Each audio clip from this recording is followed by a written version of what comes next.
deeper into this LSU baseball and into this SEC baseball talk, because it is now the summer.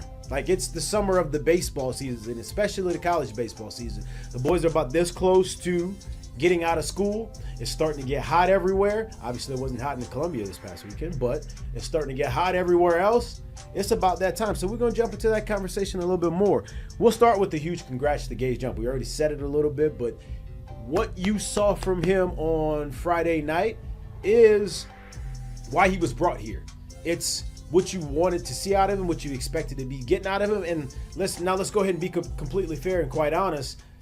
I'm not sure they were expecting to see this out of him any earlier than what it's come. And that's just being completely honest. I think he had maybe less than 20 innings in his entire college career leading up to this season, the start of this year, right? So you got to understand, it was going to take him a little time. He was going to have to find his feet, get his feet wet, get his legs kind of going, get comfortable where he was, because he hasn't been on the mound in that setting for a while. Looks to me like he finally got there in Columbia, and it was also good to see that he did it in not very good weather conditions, because I expect him to be able to kind of build off of that, right? Like, that's a tough place to go in and pitch at. It's a tough weather setting to kind of go in and play at, especially after what you've kind of had all year, and then you got to go back to that. That was tough. Great to see him pitch that way. He kind of set the tone for the weekend for the Tigers, and the Tigers were able to go ahead and get the series win. Now, I know a lot of people are like, oh, but it was Missouri. We needed a sweep. And last time I checked, teams that are usually 0-for-5 in series and they haven't won a single series yet, they don't usually just go ahead and flip to sweeping the next team. You got to build. You got to stack chips. You got to gain momentum. You got to get the snowball rolling. I think that was a really good start to get the snowball rolling. You saw a team almost make a comeback on Saturday night, right? Still lost about 1 run. These are all really positive signs, and I like the direction that they're going. They're showing some life. They're getting off the mat. You have the Auburn Tigers coming in here next weekend, who are pretty much in a worse situation than you are. They just got swept this weekend, if I remember, right? Mm-hmm. So they got swept this past weekend. You have a chance to start making a run. And when you are 3-12 to going into the weekend? For LSU? Yeah. Yes. Pretty sure when you're 3-12 to going into the weekend, making a run is as best as you could ask for. And that's what they have right now, and you have an opportunity to do that. Lloyd, what did you see from this weekend that you like, that you want to kind of highlight, and that you kind of want to bring up a little bit? So what I saw, and correct me if I'm wrong, because this is just me watching from the outside in. Like, I played this more on a very small scale, but watching the LSU team, it felt like it was – we talked about this a lot on the show, of finding a sense of normalcy within, whether it be the lineup or the rotation, just a sense of, like, you know what you're getting every day when you come to the ballpark from a player's perspective. And I feel like you're starting to see that a little bit with whether it be the emergence of Larson as a freshman in the outfield, or Paxton Kling collecting a couple of hits and big hits whenever you needed him to do it, like those type of things. And now you got Milazzo behind the plate. I know Brady Neal, Coach Jay updated him today. He had a bit of a shoulder injury. It's not anything that's going to keep him out permanently, right? But just a little bit of an aggravation of a shoulder injury that he did in rehab. So he's trying to get healthy, sets him back a little bit. But maybe, I don't want to say a blessing in disguise, but a blessing in disguise, because you're starting to feel like these spots that you were interchanging people with and not having a sense of, all right, we know what we're going to get every time we walk into the ballpark. Like, right. I know where I'm slotted. I'm going to play right field today. You can put me wherever in the lineup, but at least I know I'm playing today. That, it feels like, for better or worse, whether it be through injury or the emergence of people that you wanted to see. Jay was putting everybody out there. Jake Brown, go take a spot. Larson, go take a spot. Milam wiggled his way into second base and never left. Yeah. Like, that was not the plan going into the year. It was, we're moving an outfielder back to the infield. He played it in high school. That's the plan. Instead, you see somebody wrestle a spot away, and like you said, get a little selfish. Once you get that spot, don't give it up. Like, It's not a slide on anybody on the team. I want to play. Yeah. And you're starting to see the competitiveness of some of these guys, whether it be a Larson or a Kling, who could have easily been down and out. But he's like, I got to figure this thing out, because as much as you hate to say it, as far as this LSU team goes, it might be on the back of Paxton Kling. It doesn't have to be a world beater, just a sense of normalcy in the lineup where you're not an automatic out. Somebody that you expected to be a producer for your baseball team is now showing up, and I think that's shown up in the continuity of the lineup, whether it be on the offensive side and on the pitching staff. You're starting to see Gage Jump settle into that Friday night role, and that's his best he's probably ever pitched in, at least in college. I'm sure he's had some probably in his gyms. College career. Yeah, absolutely in college, but that's as good as you can pitch. I don't expect it to be that every time, because it's not. But for him to kind of set the tone, like you said, you're looking for LSU, who absolutely standing 8 count, come out and get a 10-run rule. You're like, okay, this is the kind of LSU baseball that you wanted to see. And Jay said it in his presser today. It's like, that's what happens when we play complementary baseball. We're capable of scoring and we're capable of stopping the other team. Yeah. We've just done it on different days and it's never lined up. You get a 10-run rule against a not very good Missouri team whenever both things line up. And you saw that happen. And so for the pitching staff, I love what I saw from jump. I think Holman, you can look back at one pitch in that game and see where it tilted. He had two strikes, 2 outs, gives up, I think it was a single, and then they score 4 runs in an inning, and it all 2-out hits. Yeah. And that's what you're talking about when you have to play winning baseball. LSU was able to do that in Game 3 where they got, I think, 3 hits with 2 outs and scored 3 runs. It's not ever going to be easy, but in Game 3, Milam draws a walk, and you're off and rolling. You start, like you said, stacking chips. You can do that in innings. Yeah. Just putting something in the bucket. And LSU made a stride in that direction. But I think the biggest overall takeaway was absolutely finding, okay, now we have 9 or 10 guys. Like everybody else, you had your chances. How far are we into the year? How many games have we played? All right, you know where you are. And so for LSU to find that thing out, and I don't expect Larson to stay this hot. You just, from a freshman, but hey, keep swinging it while you're in there, and you've earned the right to be able to fall into a slump at some point. Same thing with Kling. It feels like he's dragging himself out of it. So now that you have a lineup that you can set every day and go out and, have a little bit of confidence in, I think that was the biggest takeaway because now you know who you're playing with. Yeah. And I mean, I would agree, dude. I think it's huge. It's something you need. It's really good to see. It's something you haven't had yet. You haven't had it. And look, it's, once again, it's not to say that anybody's not good enough or that everybody that they're putting out there just doesn't fit the bill. But I think there becomes some point in the season where somebody's going to have to be pissed off. And it doesn't mean that they have to be bad teammates when they're pissed off, but somebody's going to have to be pissed off because there's just not enough spots, right, on the field for everyone to go out and play. Just is what it is at the end of the day. And so when you get guys kind of get in there and get stingy and start doing some things, you get guys – you also start getting guys that kind of have they know what's expected of them, right? We know Tommy's out there. You look at it when you watch Georgia play. They play Charlie Condon everywhere. He's played center field. He's played third base. He's played the corners. He's played everywhere. But you know what? He's probably hitting in the 2 or 3 spot every day, and you're going to get it. He knows that. He has that peace of mind. I don't know which glove I'm going to grab yet, but I know I'm in this lineup and I'm pretty much in the same spot. Early in the year, you had a lot of guys moving, not knowing why, not knowing where. Maybe it was performance, maybe it wasn't, maybe it was lefty, maybe it was righty, maybe he felt good the day that it was supposed to be lefty, but he didn't get the chance. There's a lot of stuff going on, and it's hard to get guys to get in there and just say, all right, autopilot, I'm on go. You know who's on autopilot? Tommy White. Look at those numbers.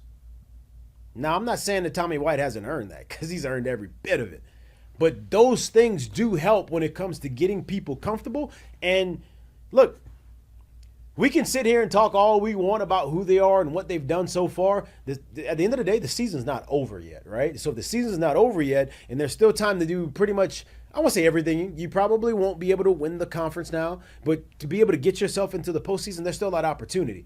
So if there's still that opportunity and they get into the postseason, we can't sit here and say, oh, Jay did a bad job of coaching, right? There's no perfect way to go about it. There's no perfect way of finding what actually works. But it is good to start seeing a little bit of sense of normalcy. It is good to, I will say this, if there is anything that kind of throws me off, if you will, or if anything that I find is weird, but I'm glad it's kind of getting to the point that it is when we meaning LSU, backs on the mat, almost at pretty much an 8 count, and you got to get up to be able to continue the fight, we finally took the time to say, Paxton, you go be a leadoff guy now.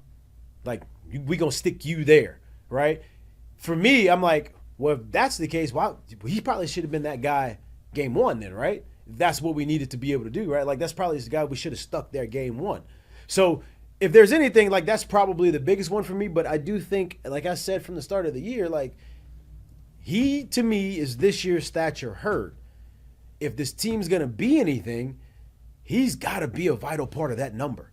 And finally getting to see him do that and seeing him actually producing, I'm looking forward to see, is he going to continue this? Is he going to start climbing? Is he going to start playing with that confidence and that attitude now? Because if he does, it can be a scary team, and it's going to be a scary out if you want to keep playing against this team. But I touched on the other side of it as well, and I talked about Gage, and I talked about how much time that he hasn't played and all of this and all of that stuff. And we also talked about in the past in these other weeks, like Lloyd, we brought up last week a lot about, he threw okay because he had this amount of, I guess, runs given up and this and that. But we're like, yeah, but he also threw pretty much 100 pitches in like four innings, right? Like that makes it tough. Whether we really want to say it or not, it makes it tough to play defense behind that. It makes it tough to go back and hit and get in there and try to have energy to hit after that. This outing that he just had, damn that it was 7 innings of a complete ball game and this and that. Like, it's the fact that he did it efficiently this time. And he got guys in and off the field. He moved the ball around the zone. He challenged the zone. He expanded the zone when it was time to expand the zone. 14 strikeouts. I think he threw 100 or maybe a little less than 100 pitches. Like 98. That's how you do it. That's how you go out there and challenge it and say, you know what, if I got to do that and for some reason that day with that kind of stuff, you give up the 5 runs in 4 innings or 3 innings, I'm okay with that. Like, the guys playing behind you, they can live with that because they know you at least went out there and challenged dudes. It's tough when it's like start in after start out and it's 2-0 to almost every hitter or 3-1, and whether you're walking them or not, it's like I said, 95, 100 pitches in 4 1/3. It really makes it tough to go week in and week out and play behind guys like that. So to see him go out and do what he did this week, to me, is encouraging because it's like, hey, if I can get that kind of stuff from you going forward, we got a chance. We got a chance because I know Holman is going to do the same thing when he throws behind it, or if they flip it back. I don't really know what the madness is. To me, it doesn't really matter. But I do know those two guys need to be good for you to kind of go somewhere. And they were really good. Now, the one thing we haven't even touched on yet, which I kind of almost don't want to touch on it because the guy has been so damn good that I don't want to be the one to jinx it. But can I get a round of applause for Griffin Herring? Again. Can we get some love for Griffin Herring? Can you throw me the stats again, Lloyd? What is it? Where's he at now? Find this. Yes. Griffin Herring has allowed just a 1 run in his last 20 innings, and to go along with 1 run in his last 20, 31 strikeouts and just 3 walks. And so what do y'all talk about all the time with to play winning baseball, to get where you want to be? It's like you need 2.5 starters. You got 2.5 starters right now. You got Gage, Jump, Luke Holman, and now this combination of Ackenhausen and Griffin Herring kind of get you almost Swiss Army knife back there. Yes. Yeah. And so that's what I'm saying. It feels like you're starting to fill out your roster a little bit. I don't know what you're going to do with Cade Anderson or Thatcher Hurd or Gavin Guidry. Like, those are all questions, but they don't have terrible answers to them. You just want to get the answer right. Yeah. But finally, it feels like if you're the coach and we know that Jay, and I'm not saying over managing in a bad way, he tinkers, he's trying to find the best formula he can to make this team a winning baseball team. And now it feels like the answer is the problem has solved itself in the sense where if there's only so much I can do. Yeah. Eventually, we have to find 9 guys that can play. Because when you get to the field, like we talked about, like they were almost fighting a war on 2 fronts of, A, we have to win a baseball game. B, am I going to play in this game or not? And C, when I get out there, if I don't perform, am I going to play tomorrow? Right. And now once you get 2 of those questions eliminated, now you're just focused on the one thing that you came here to do. That's win a baseball game. So it clears the mind a little bit of not only your manager, but also everybody on your team. Yeah. Like, nobody's feelings are getting hurt. Yeah. That's not why he was doing it. He was trying to find somebody to perform. And now that it feels like you have that, I know it's one weekend, but you've been starting to see this a little bit throughout while they struggled, that there were some bright sparks coming along, especially Larson. Like, he's done this in multiple weeks now. Milam has never left the lineup. Tommy White is Tommy White. Like, Jared Jones is starting to be a better hitter. It's not, but of course you get the solo shots from him and Travinsky. That's going to happen. Like, they come up to lead an inning and they leave the yard. You can't get mad that there's nobody on base because they didn't have anybody to put on base. Yep. So you take the runs where you can get them, and they're going to put up those innings where they only put up 1 run. But there was a spot in the game in Game 3 where LSU went quickly 3 up, 3 down after Ackenhausen just had to grind it out and gives up the run. And then the next inning, after 12 pitches and LSU puts him back on the mound, he goes 3 up, 3 down. Like, those type of complimentary baseball where you don't put yourself out the game that's how you win. I agree. And for me, like, I'm thinking about this thing. Let me just pull this up really quick because I know these are numbers that I kind of want to touch on a little bit. So when I think about this pitching staff and I watch where they are and what they're doing and how they're doing it. Listen, what we're starting to put together is working, but you're not going to get a complete game and or 7 plus every time from Gage jump, and that's very okay. Like, that's understood, right? But when I look at somebody like this and I see, let me just go through the numbers real quick on it, and I see a 3.42 ERA, I see 26 innings, 23 hits, 43 strikeouts, and only 13 walks, and people only hitting 240 against him. When we go through a weekend, and I get it, I understand that you're probably getting him hot. He was probably going to throw it on Sunday. That's a guy, to me, who has got to grab the ball and be a part of the weekend rotation. He's got to be a part of what's going on the weekend. He's got to be in the number on the weekend. We can't, to me, Cade Anderson is just someone who is going to have to start pitching on the weekend for this team to actually, for the pitching staff to be at its best as well. I think he's someone that can help a lot. I think he's someone that can contribute a lot to what he's doing, and he's a strike thrower. He's somebody who's going to challenge the zone, and I think he's someone who needs to be, because I think if you start giving him the ball in those situations a lot more and people start seeing, well, he's predominantly fastball, but he's still getting dudes out and he's making people uncomfortable, I think it starts to help the rest of your pitching staff as well, because maybe they don't feel like they got to be so fine. Maybe it helps them get out of their funk a little bit. Maybe it helps them say, well, shit, if he's up there just busting the zone, maybe I should go do the same thing. Now, I love that we're getting the Cam Johnsons. I love that we're getting the Aiden Moffats more and more opportunity, because I do think those two guys can be key if you can really get this going. But I got to see Cade Anderson start pitching on the weekend and not be, in a way, kind of like your last resort if you maybe need him on Sunday. That's what it felt like it was. And we had this conversation like off air where it felt like if there is any, like the way that the lineup is set up now and what we've seen and what we kind of know, that it's Nate Ackenhouse and Griffin Herring. Those two are attached at the hip. For Gage jump, if anybody was going to have to come in, I felt like it was going to be Cade Anderson. It just kind of fell in a wonky spot to not be able to get him in the game. I don't want to say LSU was waving the white flag, but you knew you weren't going to see Griffin Herring on Saturday. Like, you knew he was coming in on Sunday. You're down. You obviously want to throw in somebody that you would like think, and all right, steady the ship. But Jay, you go into that series, do you want to sweep? Yes. What's the most important thing to do every series? Take 2 of 3. His plan was to take 2 of 3 when you get down like you did Saturday, and obviously you can't predict a comeback like that, but you like to see the fight. And the fellas, if they don't give up one more run, you're right in that you're tied in that game, and that's where people are like, well, why didn't you throw a Griff? You could have won it. Well, you won it on Sunday. Yeah, like he has a plan. If you throw one, then what happens on Saturday? And you lose on Sunday. I mean, yeah. Like, you don't want to put him under the gun like that and potentially waste him. But I think a Cade Anderson sighting is going to come, and you don't want to put him in on that game either because of the way that it shaped out. You go, that's what you have Aiden Moffat for. That's what you have Cam Johnson for. If they go in there lights out, you still got a chance to win it. But I didn't burn any of my aces. Right. Like, proverbially speaking, like in my card game. Like, right. I still got these. I got to keep these so I can stay in the pot. I just know, just for me. Yeah, I'm no coach. I ain't getting paid to do this. But I know if I got somebody in my pen that's available and ready, that's got 43 punches in 26 innings, he's got to get the ball on the weekend at some point. Like, it just has to happen. I don't know how to say it. For me, that's what I would look at. So it'll be interesting. It's a good problem to have. It's a great problem to have. But we've always, like I said, it goes to the same thing with the lineup, just like the pitching staff. You're going to have to start pissing some people off. Not because you're trying to piss people off, but because you're trying to get these guys comfortable, and they're going to be the guys to roll, and they're going to be the guys to do it for you, right? So, like, that's one guy that I have tapped for me, that if we're going to play well, he's got to be a part of this number, and I would like to see him get there. So they got some things to do. They got Auburn coming up this weekend. Now, in my opinion, Auburn coming up this weekend, everybody's probably like, oh, this is perfect. It's another good time to sweep. Think about it from Auburn's side.